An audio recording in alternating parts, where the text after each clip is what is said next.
बेरोजगारी थी, इन्होंने कहा था बेटी बचाओ।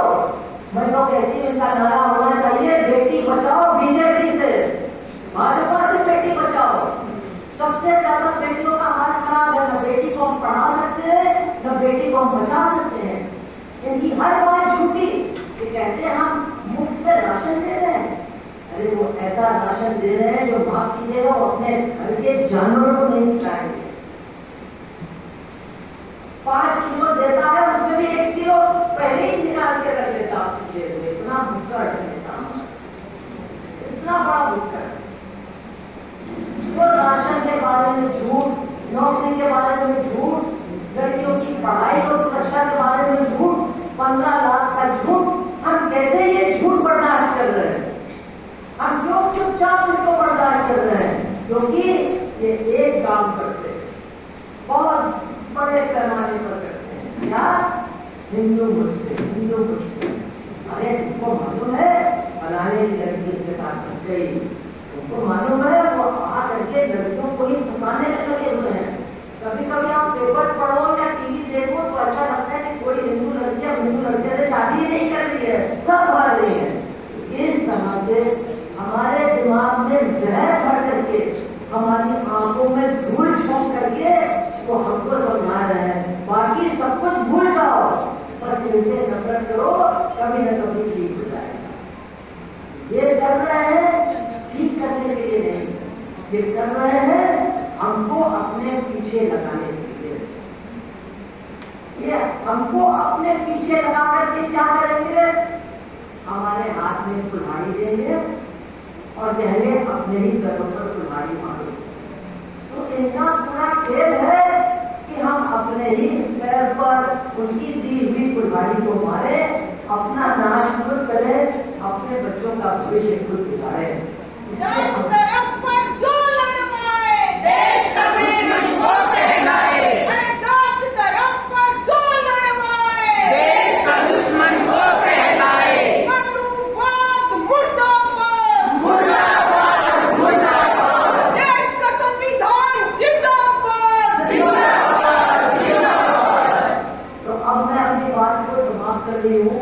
और आप लोगों को सिर्फ ये याद दिलाना चाहते हैं कि बहुत बड़ी लड़ाई है, कि हम लोग हजारों साल से ये लड़ाई लड़ रहे हैं और आज हमको मौका मिला है इस लड़ाई को जीतने का।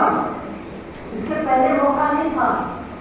आज इस लड़ाई को हम जीत सकते हैं क्योंकि हमारे देश का मजदूर, हमारे देश का किसान, हमारे देश का गरीब, हमारे देश के तमाम वो लोग जो प्रगतिशील हैं वो भी सब अब खड़े हो रहे हैं लड़ने के लिए।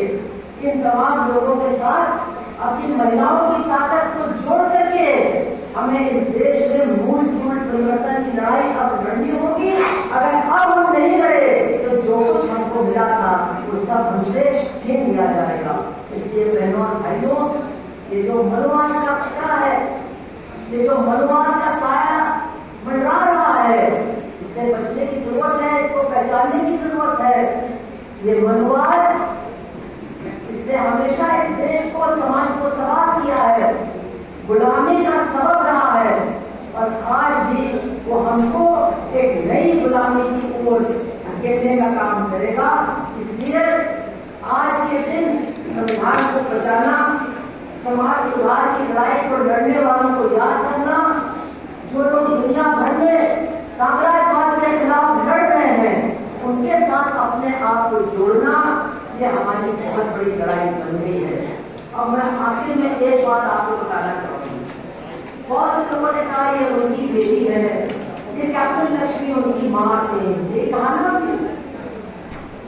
तो सब कहते अरे तुम भाई बहुत भाग्यशाली हो, ऐसी माँ थी तुम्हारी।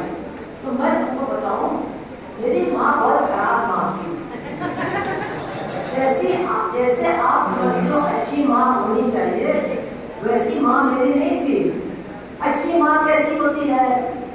जो अपने बच्चों का लाड दुलार करे, उनके लिए बढ़िया खाना खिलाए, स्कूल से आते हैं तो उनके लिए बैठ करके उनके लिए नाश्ता बनाए, उनके बच्चे हो जाए तो बच्चों को खिलाए, उनको बीमारी हो जाए तो दिन भर उनकी सेवा करें। ये अच्छी माँ होती, जैसी अच्छी पत्नी होती वैसी अच्छी माँ होती, मतलब सेवा करने वाली। तो मेरी माँ अच्छी माँ बिल्कुल नहीं थी, क्योंकि उन्होंने ना अपने पति की और ना अपने बच्चों की सेवा की। वो डॉक्टर थी, वो स्वतंत्रता सेनानी तो थी, लेकिन आजादी के बाद उन्होंने अपनी डॉक्टरी का काम किया और वो गरीबों की डॉक्टर थी। जो लोग पाकिस्तान से शरणार्थी बनकर के आए थे उनका इलाज किया, जो कानपुर में गरीब मुसलमान थे जिनके घर पर भी जाने को तैयार नहीं था उनका इलाज किया। और जब मैं या मेरी बहन बीमार पड़ते थे तो कहती थी किसी डॉक्टर को बुला लो। अरे इनको देखने के लिए बहुत डॉक्टर है जिनकी मैं सेवा करती हूँ, उनको देखने के लिए कोई नहीं। तो मेरा ये कहना है कि इतना ज्यादा अच्छी माँ बनने का काम मत करो, इतना ज्यादा अच्छी पत्नी बनने का काम मत करो।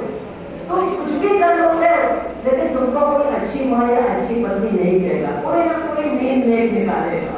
तो जब निकालने के लिए तो थोड़ा सा बुरा बन जाओ।